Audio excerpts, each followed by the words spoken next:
जय हिंद मित्रों। मैं वेद प्रकाश यादव आपका अपने चैनल SRG अकेडमी में स्वागत करता हूं। और हम मैथ की एक बढ़िया प्रैक्टिस सेट की सीरीज चला रहे हैं। ठीक। और यूपी पुलिस री एग्जाम से पहले हम इसके 100 प्रैक्टिस सेट करवाने की सोच रहे हैं। ठीक। अगर आपने 100 दिन दे दिए चैनल को और प्रैक्टिस सेट आराम से कर लिए तो फिर आपको मैथ में यूपीपी एग्जाम में ही नहीं बाकी कहीं भी मैथ आती है, आपको मैथ में दिक्कत नहीं होगी। और पढ़ते रहिए। ठीक। बढ़िया बढ़िया क्वेश्चन है ये, बढ़िया क्वेश्चन कराते हैं, इसलिए आप पढ़ते रहिए, जरूर इन्हें देखते रहिए। और जो भी है फिर आगे रीजनिंग की भी सीरीज शुरू करने वाले हैं। बहुत जल्दी रीजनिंग की भी आपको ऐसी एक सीरीज मिलेगी। ये बढ़िया सवाल है, प्रीवियस ईयर परीक्षाओं में पूछे हुए सवाल हैं।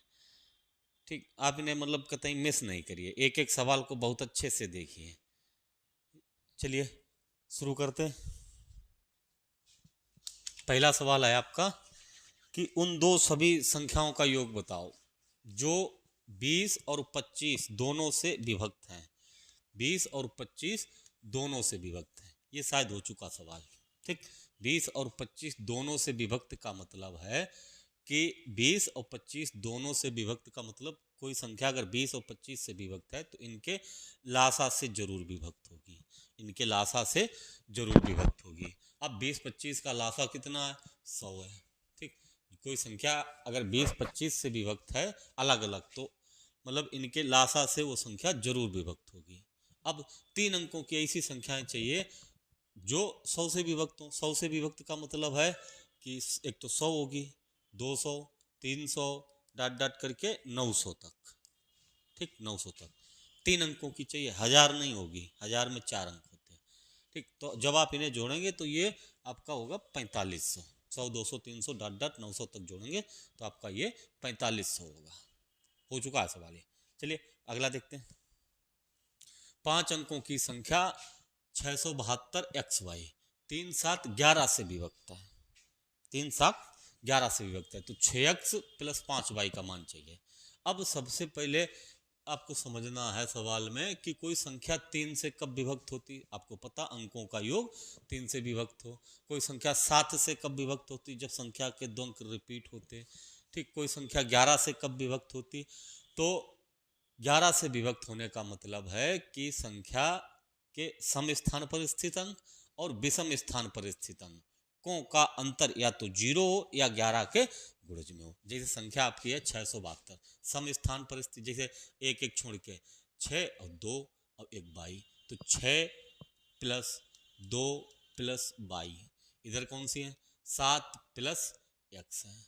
कौन सी है? 7 प्लस x है। 7 प्लस एक्स। अब इनका अंतर पहले हम 11 से विभक्त करने देख रहे हैं, 11 से विभक्त हो जाएगी, फिर 3 से देख लेंगे, 7 से। ठीक। तो ये संख्या आपकी बनी 8 प्लस 22, इधर कितना बना? 7 प्लस एक्स। अब इनका अंतर 0 करना, इनका अंतर 0 करना, इनका अंतर 0। और दोनों जब 22 भी जोड़ना है और एक्स भी जोड़ना है, जब दोनों जोड़ने तो हम मतलब सबसे पहले जैसे 0 जोड़ के देखें, इसमें 22 की वैल्यू 0 रख के देखें तो ये 8 हो जाएगा, और इसमें 1 रख के देखें ये भी 8 हो जाएगा। ठीक। तो जब आपने 22 की वैल्यू 0 रख ली और x की वैल्यू 1 रख ली तब संख्या बनेगी आपकी 672 और 1 0। अब 3 से विभक्त होने का मतलब 6 7 13 2 15 1 16, 3 से नहीं कटेगी। ठीक। इसलिए क्या करना, अब 22 की वैल्यू 0 नहीं रखनी है तो 22 की वैल्यू 1 रख लीजिए, x की वैल्यू 2, तब इधर कितना हो जाएगा? 9, इधर भी 9, इनका अंतर 0। अब 22 की वैल्यू 2 है और x की वैल्यू 1 है तो संख्या कौन सी बनेगी? 672 और x की वैल्यू है 2 और 22 की वैल्यू है 1। अब ये 9 से तो 11 से तो विभक्त हो गई, जैसे 6 2 8 और 1 9 और 7 2 9, अंतर 0 हो गया। तो अब ये 6 7 13 13 2 15 2 17 1 18, 3 से भी विभक्त है। 7 से विभक्त का मतलब है इसमें अंक रिपीट नहीं हो रहे, फिलहाल 7 से विभक्त करके ही देखना पड़ेगा। तो 7 नेम 63, 4 बच्चे 42, 7 6 42, 0 7 21, सबसे विभक्त है। 3 7 11 से विभक्त है तो ये संख्या 3 7 11 से जब विभक्त है तो x की वैल्यू हमने कितनी रखी थी 2, x की वैल्यू कितनी 2 और y की वैल्यू कितनी है, y की वैल्यू 1 है। तो आपको चाहिए कितना 6x, मतलब x की वैल्यू 2 है तो 12 और प्लस y की वैल्यू 1 है तो 5y, 5 और इंटू 1 तो ये हो जाएगा 5, 12 5 17, आपका आंसर हो गया। अगला है 3 5 से पूर्णतया विभक्त होने वाली, पूर्णतया विभाजित होने वाली 2 अंकों की न्यूनतम संख्या बताइए। 3 5 से, 6 नहीं 5 6 से, 5 और 6 से विभक्त होने वाली मतलब इनके लासा से, लासा मतलब 30, और 2 अंकों की सबसे छोटी संख्या चाहिए वो 30 होगी, ये छोटा है। अगला है 2 संख्याओं का योगफल 60 है, 2 संख्याओं का योगफल 60 है, उनका गुणनफल 875 है। मासा बताओ मासा कैसे लिखते हैं, मासा, ठीक, मासा बताओ। तो अब आपको एक चीज आनी चाहिए कि इसके गुणन ये 2 संख्याओं का गुणनफल है। जैसे कोई संख्या होगी x और y, इनका गुणनफल कितना है 875 है, 875 है, 875। आपको पता कि लास्ट में 5 कैसे आता है, इकाई का अंक 5 कैसे आता है, 2 संख्याओं का जब आपस में गुणा करते तो 5 कैसे आता, 5 का आप 5 के अलावा किसी भी, ठीक, एक मिनट चलिए, ठीक, x इंटू वाई बराबर आपको पता कितना है 875 है, x इंटू वाई बराबर 875, एक्स वाई बराबर कितना है 60। आपको एक चीज पता है कि x और y इनकी वैल्यू कितनी है 60, और एक्स वाई कितना है, गुणनफल है इनका, एक्स वाई बराबर 875 है। आपको चाहिए इनका मासा, तो पहले संख्याएं चाहिए, संख्याएं निकालने के लिए आपको एक छोटा सा फार्मूला आना चाहिए, x माइनस वाई का होल स्क्वायर, ठीक। एक तो इसका होता है x square plus y square plus 2x y, एक और इसका फार्मूला होता है x प्लस वाई का होल स्क्वायर माइनस के 4x वाई, माइनस के 4x वाई। अब x प्लस वाई की वैल्यू कितनी है 60, 60 का स्क्वायर करेंगे 3600 माइनस 4x, और एक्स वाई की वैल्यू कितनी है 875, जब गुणा करेंगे तो 8 चौको 32 और 75 दूना 150 दूना 300, 3500, 3500 आपने 3600 से 3500 घटाए, कितने बचे 100 बचे, इधर से स्क्वायर हटाएंगे इधर रूल लगाएंगे, मतलब क्या हुआ x माइनस वाई बराबर आपका आ गया 10, x माइनस वाई बराबर 10 और x प्लस वाई बराबर 60 है। तो अब यहाँ से आप संख्याएं बहुत आसानी से निकाल सकते, x प्लस वाई बराबर 60 और x माइनस वाई बराबर कितना है, x माइनस वाई बराबर है 10, समीकरण जोड़ दीजिए, 2x बराबर 70, 2x बराबर 70, x बराबर कितना होगा, x बराबर होगा 35, x बराबर जब 35 आ गया तो y बराबर 25 होगा, y बराबर 25, ठीक। अब 35 और 25 का मासा चाहिए, वैसे आप ऑप्शन से देख सकते थे कि कोई भी संख्या के लास्ट में इकाई का अंक 5 है, 5 से जरूर गुणा होगा, और जब 5 से गुणा होगा तो संख्या 5 से विभक्त होगी, बाकी 6 8 5 इनसे नहीं होती है। किसी भी संख्या के लास्ट के अंक 5 है तो 8 से नहीं विभक्त होगी, 7 से हो सकती है, ठीक, और 6 से नहीं होगी, 5 8 से कैसे होगी, नहीं 8 से भी नहीं होगी, लास्ट में 5 8 6 7 8 से नहीं विभक्त होगी, वो फिर किससे ही विभक्त होगी 5 से। आप ऐसे देख लीजिए, नहीं तो आप ये बेसिक से तरीका है, इसमें और सारी चीज़ें आपको सीखने मिलती। एक फार्मूला x प्लस मतलब ये x माइनस वाई का होल स्क्वायर, आपको एक पता है x square plus y square, x square plus y square minus के 2x वाई, और एक इसका होता है एक्स प्लस वाई का होल स्क्वायर माइनस के 4x वाई। आप यहाँ से रख के वैल्यू निकाल लीजिए। अगला सवाल देखिए, प्रैक्टिस के हैं ये, यहाँ पे मतलब एकदम सीधे सीधे प्रैक्टिस ही करनी, लॉजिक तो आपने सीखे ही हैं बहुत दिन से, 18-20 साल होंगे लॉजिक सीखते ही सीखते तो हुई हैं। चलिए प्रैक्टिस। अब P और उसके 3 दोस्त, मतलब P है और उसके 3 दोस्त और हैं, मतलब टोटल मिला के लोग हैं 4, और 4 का एवरेज कितना है, औसत भार 55 kg है। जब 4 का औसत 55 है तो 4 का योग होगा 4 पंचे 20, 4 पंचे 20 और 2 22, 220, ठीक।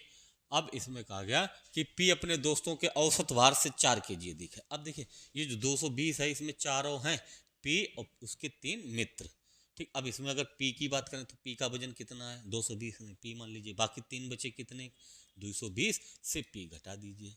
अब ये 3 उसके मित्र हैं तो अब इनका एवरेज कितना होगा बटे 3, और P का भार कितना है P। अब P अपने दोस्तों के औसत भार से 4 kg अधिक है, 4 kg अधिक है तो आप यहाँ से 4 kg घटा दीजिए।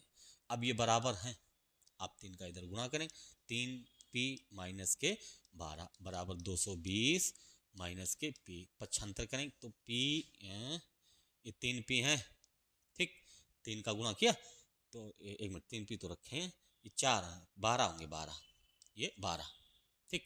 अब ये p और इधर से माइनस का इधर आएंगे तो 4p बराबर ये 12 उधर जाएंगे तो इधर माइनस के उधर 232। अब p की वैल्यू कितनी होगी, 4 पंचे 20, 4 पंचे 20, 3 बचे 4 वोट 32, p की वैल्यू कितनी है 58। p का भार ही पूछा है 58 kg। आराम से देख लीजिए, बढ़िया सवाल है। और ये सबसे इन सवाल की खासियत यही है कि ये पिछले कोई ना कोई परीक्षाओं में पूछे गए, चाहे एसएससी में हो, चाहे पुलिस के हो, चाहे जेल पुलिस के हो, चाहे रेडियो ऑपरेटर के, किसी भी एग्जाम में, चाहे बेशक एमटीएस में ही पूछा गया हो, पूछे गए ये सवाल। अगला है 3 संख्याओं का औसत 15 है। 3 संख्याओं का औसत 15, आपको पता 3 संख्याओं का औसत 15 है तो योग इनका कितना होगा, 45 होगा, ठीक। अच्छा, दूसरी और तीसरी का औसत 12.5 है। दूसरी तीसरी मतलब दो का औसत 12.5 है, 2 का औसत 12.5 है तो इनका योग होगा 25। पूछ रहे होंगे पहली संख्या बताओ। अब तीनों का 45 है, 2 लास्ट वाली 25 है तो पहली संख्या 20 होगी, आप उसे घटा देंगे, छोटी सी बात। आगे अगला है, रोहन के द्वारा अंग्रेजी में प्राप्त किए गए अंक विज्ञान में प्राप्त किए गए अंकों से 2 गुना है, ठीक। उसके अंग्रेजी विज्ञान और मैथ में 126 अंक हैं। अंग्रेजी विज्ञान मैथ में 126 अंक हैं। अंग्रेजी और मैथ में प्राप्त अंक का अनुपात 2:3 है, ठीक। चलिए, अब 3 विषय हैं, एक तो इंग्लिश और एक साइंस और एक मैथ, 3 विषय हैं। रेशियो किनका दिया है, रेशियो दिया है अंग्रेजी और मैथ का 2:3, अंग्रेजी और मैथ का 2:3। अब ये हमने बताए थे कि कहीं पे कोई संख्या अनुपात में दिखे उसे यक्स मानने में बहुत सरल हो जाता सवाल। अब इसके 2 अनुपात में थे तो इसके 2x, इसके 3x, इसके जब 3x रख लिए। अब कह रहे कि अंग्रेजी में प्राप्त अंक साइंस से 2 गुना है, ये लिखे, देख लीजिए, अंग्रेजी में प्राप्त अंक विज्ञान में प्राप्त अंक से 2 गुना है। अंग्रेजी में 2x है तो साइंस में x होंगे, ये 2 गुना है, बढ़िया। तीनों मिलके 126 हैं, बताया गया 3 4 2 6, 6x बराबर 126, तो x बराबर कितना होगा, 6 दूनी 12, 6 एकन 6, x बराबर हो गया 21। और पूछे किस में गए अंक, अंग्रेजी में कितने अंक हैं, अंग्रेजी में है 2x, 21 दूना 42। आधी लाइन का सवाल है, आराम से आप लगाइए। अगला, एक स्कूल में math English chemistry, math English और केमिस्ट्री, ठीक, मैथ इंग्लिश केमिस्ट्री में सीटों की संख्या का अनुपात 6:4:7 है। नहीं, आप इसको 6x 4x 7x करके भी लगा सकते हैं, आप इसको 60 40 70 करके भी लगा सकते हैं, जिधर से सरल दिखे। 60 40 70 में, चलिए 60 40, तो यहाँ पे हमने 60 रख ली, 40 रख ली, 70 रख ली। अब इन सीटों को 20%, इसको 20%, 60 को जब 20% बढ़ाएंगे तो 60 को 20%, 100% है, 20% बढ़ाएंगे 120/100, मतलब ये हो जाएगा 12 छंग 72, ये 12 छंग 72। इसको 40%, 40 को 40% बढ़ाएंगे तो ये हो जाएगा 140%, 140/100, 14 चौको 56। 70 को 60% बढ़ाएंगे, जब 70 को 60% बढ़ाना तो 160/100, तो हो जाएगा 16 7 112। बढ़ी हुई सीटों का अनुपात बताओ, बढ़ी हुई सीटों का अनुपात देख लीजिए, इनको काट लीजिए।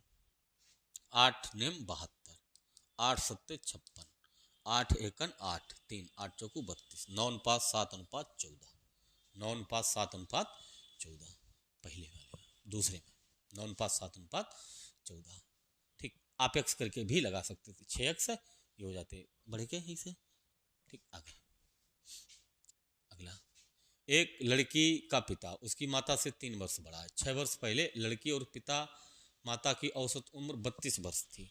ये चीज़ समझ लीजिए, 6 वर्ष औसत उम्र 32 थी, या तो 3 थे उस टाइम, अगर 3 का गुणा करें तो इनकी उम्र 32 थी या 96 होगी, ये कब? 6 वर्ष पहले। जब वर्तमान में आएंगे तो तीनों की 6-6 साल उम्र बढ़ेगी, तो 6-6 12 और 6 18, 96 में 18 बढ़ के हो जाएगी 114। तीनों की वर्तमान उम्र कितनी होगी? 114 होगी। इतनी बात समझ में आई। फिर आगे, ठीक, लड़की और उसके माता पिता की औसत उम्र 32 वर्ष थी, ठीक, और पिता की उम्र बेटी की वर्तमान उम्र से दोगुनी थी। चलिए यहीं शुरू करते। बेटी की वर्तमान उम्र x रख ली, पिता की 6 वर्ष पहले 2x थी, दोगुना थी। 6 वर्ष पहले पिता 2x के थे, तो पिता वर्तमान में होंगे पिता वर्तमान में होंगे, ये 6 वर्ष पहले 2x के थे, तो वर्तमान में 2x प्लस 6। अब पिता माता से 3 वर्ष बड़े, तो माता की उम्र होगी 2x, और इससे 3 कम कर दें तो 3 बचेंगे। अब ये तीनों का योग है, तीनों का योग 114 है, तो 2 1 3 और 2 5, 5x, ये 6 वर्ष पहले 6 3 9, सही है, 6 3 9, 5x प्लस 9 बराबर कितना? 114। ये 9 उधर जाएंगे तो 105 बचेंगे, 114 से 9 घटेंगे 105, 5x बराबर 105, x बराबर 5 दूनी 10, 5 एकन 5, x बराबर, मतलब लड़की की वर्तमान उम्र 21 साल है। पूछे किसकी है? दोगुनी थी, तो माता की वर्तमान उम्र बताओ, माता की वर्तमान उम्र बताओ, ठीक, सब गलते से लपटाएगा वर्षों में, ठीक। माता की ये है 21 दूना 42 और 3 45, 21 दूना 42 और 3 45। अगला सवाल है, विनोद से 8 वर्ष छोटा है, 4 वर्ष पहले उनकी उम्र का अनुपात 1:2 था। 4 वर्ष पहले गए, अनुपात कितना? 1:2, तो इसको 1x, इसको 2x, 1x 2x। 4 वर्ष पहले 1x 2x है, तो वर्तमान में इसकी x प्लस 4, इसकी 2x प्लस 4 वर्तमान में। और कह रहे कि विनीत से 8 वर्ष छोटा है। एक विनीत है, ये विनीत है, ये विनीत, ठीक, ये विनीत और विनीत, ठीक। 4 वर्ष पहले उनकी उम्र का अनुपात 1:2 था। विनीत विनोद से 8 वर्ष छोटा है, ये 8 वर्ष छोटा है, तो आप इसमें 8 जोड़ दीजिए। अब ये बराबर है, ठीक, तो 4 इधर से इधर आए माइनस के, तो इधर बचेगा x प्लस 8, उधर 2x, x उधर गया तो x बराबर 8, x बराबर कितना? 8। तो विनोद की वर्तमान उम्र बताओ। विनोद की वर्तमान उम्र ये थी, 2 वर्ष पहले 2x थी, तो वर्तमान में 2x प्लस 4, 8 दूनी 16 और 4 20 साल, 16 4 20 साल। छोटी सी बात। आगे, ABC ने 2:3:5 के अनुपात में पूंजी निवेश की, जितने महीने समय का अनुपात दिया 4:2:3 है। AB के लाभ के हिस्सों का अंतर 1,86,000 है, तो C का लाभ बताओ। लाभ बराबर होता पूंजी गुणा समय। इनकी पूंजी कौन से रेशियो में? 2:3:5 में। इनका समय 4:2:3, ठीक। अब लाभ कौन से अनुपात में होगा? इनका गुणा कर लें, लाभ बराबर पूंजी गुणा में समय। इसका 4 दूनी 8, इसका 6, इसका 15। कह रहे ए और बी के लाभ का अंतर, इनका अंतर कितना? 2 बराबर बताया 1,86,000, 2 बराबर 1,86,000, 1,86,000। तो 1 बराबर 1 यूनिट बराबर हो जाएगा 2 नेम 18 और 2 6, 93,000। मतलब 1 यूनिट की वैल्यू 93,000 है। पूछा किसका है?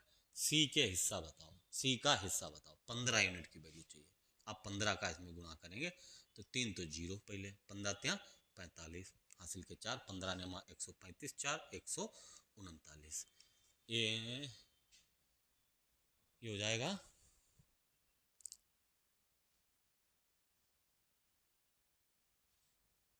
ये वाला है, सही तो है। 13,95,30, 13,95,000, 13,95,000। अगला, एक छोटे से व्यवसाय को शुरू करने के लिए ए बी ने मिलकर 15,000 का निवेश किया। उन्हें साल के अंत में 2,000 का लाभ हुआ। साल के अंत में 2,000 का लाभ हुआ। बी ने अपना लाभ 600 लिया। बी का लाभ कितना है? आप समझिए, बी का लाभ 600 है 2,000 में, तो ए का लाभ 1400 होगा। और दोनों ने संयुक्त पूंजी है दोनों की, दोनों ने मिलकर 15,000 लगाई, इनके लाभ का अनुपात पता चल गया, बस 0 2 सत्ते। चलिए देखिए, एक छोटे से व्यवसाय को शुरू करने के लिए ए बी ने 15,000 की संयुक्त पूंजी लगाई। ए बी ने 15,000 की संयुक्त पूंजी का निवेश किया। वर्ष के अंत में 2,000 का लाभ हुआ। बी ने अपने लाभ का 600 लिया। ए ने कितना निवेश किया? ठीक, अब जैसे भैया टोटल 2,000 लाभ है, बी ने कितना लिया? 600, तो ए ने कितना लिया होगा? 1400। ए ने कितना लिया होगा? 1400। ए ने 1400 लिया। तो अब ए की पूंजी ए है और बी की पूंजी बी है, इनका समय फिक्स है, समय एक जैसा है, तो फिर लाभ बराबर पूंजी गुणा में समय। अब इनको काट लीजिए, 2 सत्ते 14, 2 3 6। ठीक, अब कह रहे ए ने कितना निवेश किया? अब इनकी पूंजी का रेशियो 7 और 3 होगा। ठीक, जैसे लाभ का अनुपात कितना? 7:3 होगी। तो इसका मतलब हुआ कि जो इन्होंने पूंजी लगाई है 7:3 में लगाई, मतलब 7 3 10, 10 बराबर 15,000। एक बराबर कितना होगा? 10 बराबर 10 यूनिट की वैल्यू 15,000 है, 10 यूनिट की वैल्यू 15,000। एक यूनिट की वैल्यू 1500 होगी, एक यूनिट की वैल्यू 1500। और पूछ रहे हैं कि ए ने कितना निवेश किया, तो ए ने कितना निवेश किया? 7 यूनिट। 7 का मतलब 15 सत्ते 105 और 2 0। अगला, राधा अपनी आय का 25% बचाती है।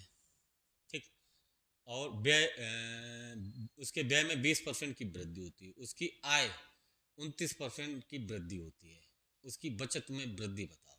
जैसे राधा की कुल आय मान लीजिए 100 रुपया है, अब उसने 25% बचाई, 25% बचाई, तो इसका मतलब यही तो हुआ, 25% बचाई तो 75% खर्च हुई। 25% बचाई, 75% खर्च हुई।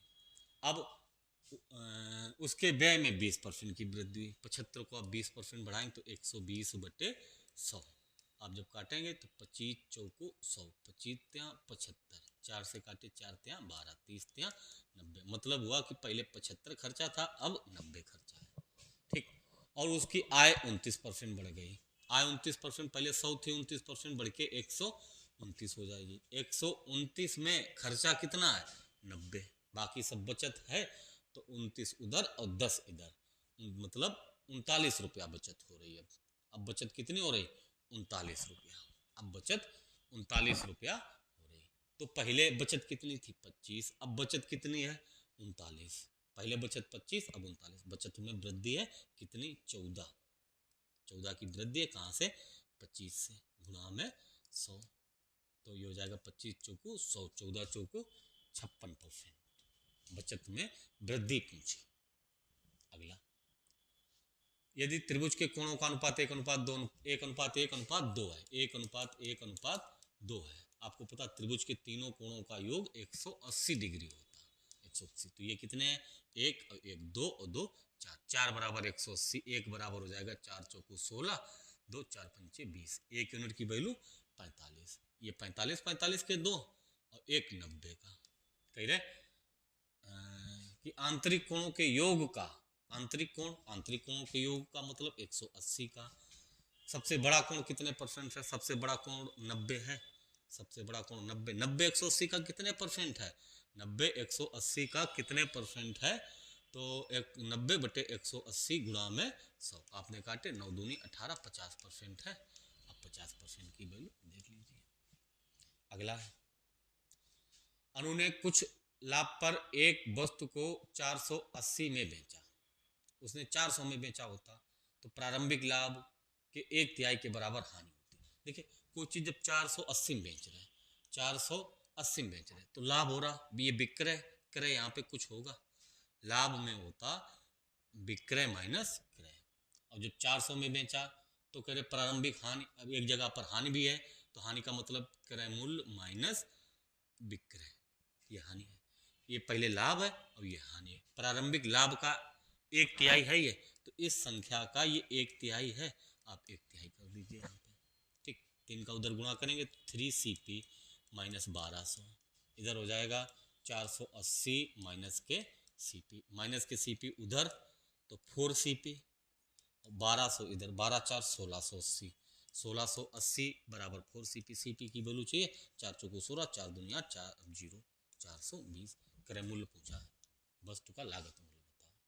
समझ लीजिए, लाभ में विक्रय से क्रय घटाया जाता है और हानि में क्रय से विक्रय घटाया जाता है। प्रारंभिक लाभ का 1/3, इसमें 1/3 गुणा कर दीजिए, बराबर कर दीजिए, बाकी कुछ नहीं करना। आगे 12% लाभ अर्जित करने के लिए एक दुकानदार एक टीवी 22,400 में बेचता है। 12% लाभ, क्रय मूल्य कुछ है, 12% लाभ का मतलब 112/100 बराबर 22,400। 22,400 ये देख लीजिए, दो गुने हैं तो ये 200 और गुणा में 100, मतलब टीवी कितने खरीदी थी, 20,000 की। टीवी 20,000 की खरीदी थी, ठीक, टीवी 20,000 की खरीदी थी। यदि वह दोगुना लाभ प्राप्त करना चाहता, पहले अब 20,000 की खरीदी, 22,400 की बेची, मतलब 2,400 का लाभ है। अब दोगुना लाभ चाहिए तो 2,400 से दोगुना लाभ 4,800 लाभ चाहिए। 20,000 वाली चीज 4,800 के लाभ पे बेचनी चाहिए, तो 20,000 में 4,800 जोड़ दीजिए तो 24,800 आंसर होगा। 24,800, बहुत सरल है, 24,800। ये पहले क्रय मूल्य निकाल लीजिए, पहले देख लीजिए लाभ कितना हो रहा, 20,000 की खरीदी थी और 22,400, 2,400 का लाभ हो रहा था। दुगना लाभ 4,800 चाहिए। अगला है, एक दुकानदार एक वस्तु के अंकित मूल्य पर 25% की छूट देता है। 25% की छूट देता, वस्तु का विक्रय मूल्य 150 है। बहुत सरल, ठीक, 25% का मतलब 75% बचेंगे, 75 दूना 150, ठीक, 200 रुपया।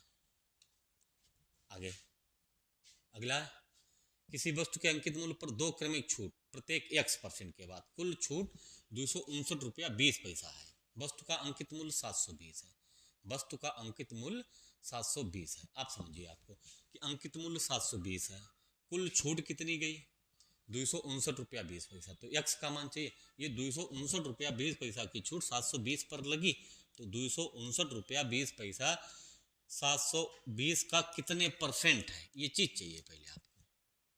ठीक, यहां से आप काटें तो दशमलव खत्म, 1 0 खत्म, 4 से काट लीजिए, 4 एकन 4, 4 8 32, 4 छंग 24, 1 16, 4 चौको 16, 3 4 8 32, 18 3 54, 10 18 छक्का 108।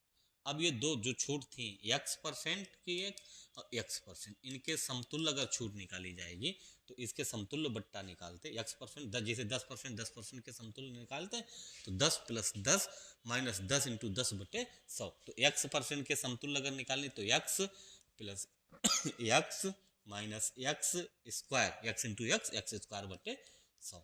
और इसके बराबर कितनी छूट है, तो है 36। इसके बराबर छूट कितनी है, 36। अब x की आप ऐसी वैल्यू रख लीजिए जो 36 आए, तो 20 होती, 20% को आप 20% की क्रमिक छूट 20 + 20 माइनस 20 × 20/100, तो वो 36 ही होगी। आप समझ लीजिए 20%। अगला 60 रुपया प्रति केजी और 42 रुपया प्रति केजी मिश्रण का सवाल है, डेली एक हो रहा है इसे, आप समझ लीजिए। 60 रुपया प्रति केजी और 42 रुपया प्रति केजी वाली चीनी में किस अनुपात में मिश्रित किया जाए जिससे मिश्रित चीनी को 56 रुपया में बेचने पर, अब देखिए यहाँ पे 56 नहीं रखना, आपको कह रहे कि 56 रुपया में कोई चीज बेच रहे और 12% का लाभ हो रहा है। 56 रुपया में बेच रहे तो 12% का लाभ मतलब 112/100, 56 दूना 112, 2 से काटे 50, मतलब पूरे मिश्रण का क्रय मूल्य कितना है, पूरे मिश्रण का क्रय मूल्य आया 50 रुपया। आप इसको, ये क्रय क्रय क्रय ये तीनों मात्रक एक जैसे होने चाहिए, चाल चाल चाल, ठीक। अगर समय समय समय, क्रय क्रय क्रय, ये नहीं क्रय क्रय और बीच में विक्रय 56 रख दिए, फिर नहीं लगेगा, ठीक। तो इनका इनका रेशियो इधर 10, इनका इनका 8, 2 चाकू 8, 2 पंचे 10, 4:5 में मिला दीजिए। अगला सवाल और शायद लास्ट होगा, ए और बी में पानी और सिरके का अनुपात, दो मिश्रण है, एक मिश्रण ए है और एक मिश्रण बी है, एक मिश्रण ए और एक मिश्रण बी है। इनमें पानी और सिरके का अनुपात इसमें 3:4 में है और इसमें 5:9 में है। ठीक, इनको 2:3 के अनुपात में मिलाया जाता है। एक नया मिश्रण सी बनाने के लिए सी में पानी और इनका अनुपात बताइए। ठीक, जो नया मिश्रण बनाया गया उसमें इनका अनुपात कितना है, 2:3 है।